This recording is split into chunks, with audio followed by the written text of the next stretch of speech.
আজকে এলাম নিরামিষ মুগ ডাল করতে। এবার এই নিরামিষ মুগ ডালের প্রসেসটাও সেই আগের দিনের যে ডালটা করেছিলাম ওই ধরনের, কিন্তু সেদিনের ডালটা ছিল কাঁচা মুগ ডাল, আর আজকেরটা হচ্ছে ভাজা মুগ ডাল। ভাজা মুগ ডাল দিয়ে এই যে ভেজে রেখেছি ডাল, এখানে ডাল ভেজে রেখেছি, এখানে ডাল সিদ্ধ করে রেখেছি, এখানে লাউ কেটে রেখেছি। তাহলে এখন রান্নাটা আরম্ভ করে দিই। সর্ষের তেল দিচ্ছি,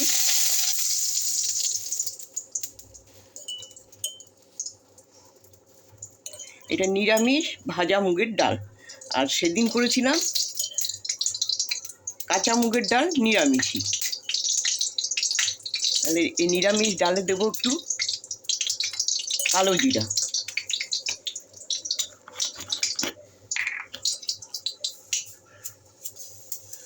কালো জিরা,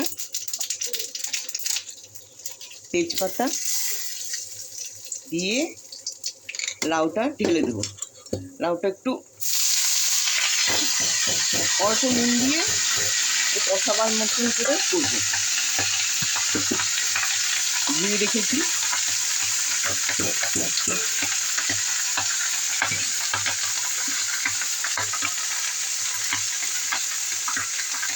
বেশি দেবো না নুন, ডাল সিদ্ধতে নুন দেওয়া আছে।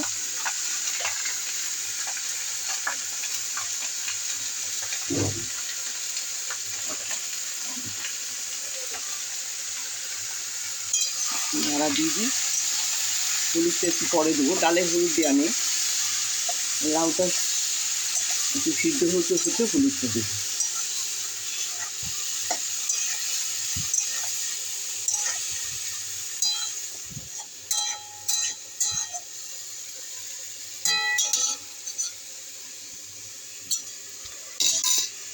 জলের পাত্রটা সরিয়ে দিই।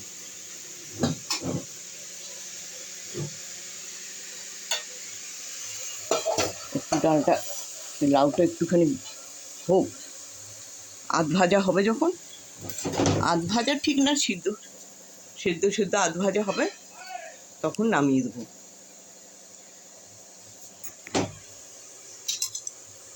একটু ভুল বলছি কথাবার্তা, বয়স হয়েছে না।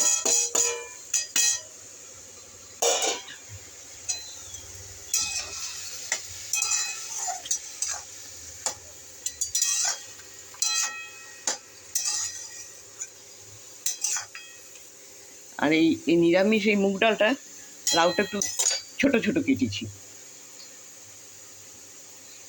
ডালটা সিদ্ধ করা আছে। এবার হলুদ দিচ্ছি, ডালে অল্প হলুদ,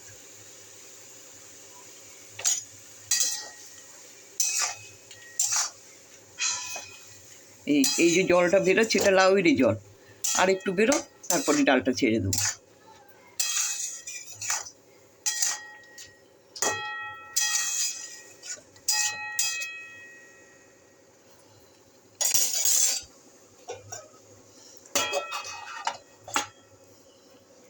আর করবো চা।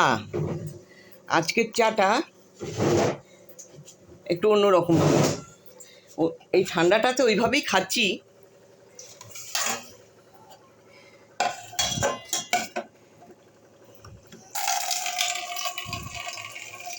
আজকে চায়ে দেবো জলটাতে আদা বাটা, আদা কুচি আছে, কিচমিতে কেচে নিয়েছি বলেই বাটা বললাম, আর গোলমরিচের গুঁড়ো, এলাচ গুঁড়া, লবঙ্গ গুঁড়ো, দারচিনি গুঁড়ো, একটু তেজপাতা, চিনি, এসব দিয়ে চাটাকে একটু আগে ফুটিয়ে নেবো জলটাকে, তারপরে চাটার ঢাকা দিয়ে নামিয়ে ছেঁকে রাখবো ফ্লাস্কে। ঠান্ডার দিনে ওটা ভালোই লাগে খেতে, খেতেও ভালো লাগে, আর শরীরের পক্ষেও উপকার আছে, ঠান্ডা ফান্ডা কম লাগে।